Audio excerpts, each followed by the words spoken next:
let's go to election integrity, because you've talked about this a lot often. What about 2000 Mules? Movie, in part because I literally haven't had a second. Right. My wife, however, keeps nudging me to go watch the thing.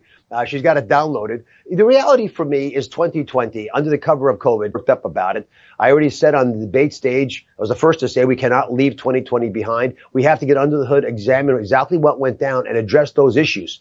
And that means allowing the legislative branch here in Pennsylvania to finally do its job. It's been blocked by the Attorney General, who was running for governor. So the current governor and the next governor to be, he hopes, have been blocking due process.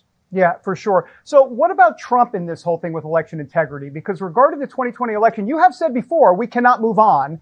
So do you believe that the 2020 election was rigged or stolen? Those are the words he uses. I'm curious. I'm trying to understand what we cannot move on means, just so I understand. Not move on means there's so many different things that happen as you really, really examine it. As a physician, I like to get into the details.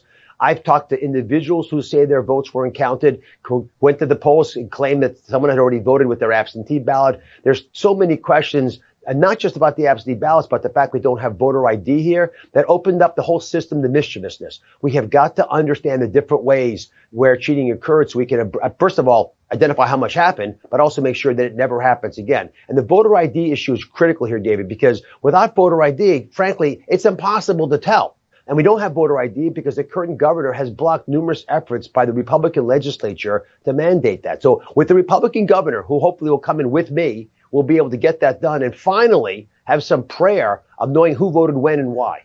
Right. The reason I ask you is because it seems like the delineation point a lot of times is those words rigged and stolen that Donald Trump likes to use. Some people won't use them. I haven't heard you use them today. So you're cautious on those words, or you want to be careful?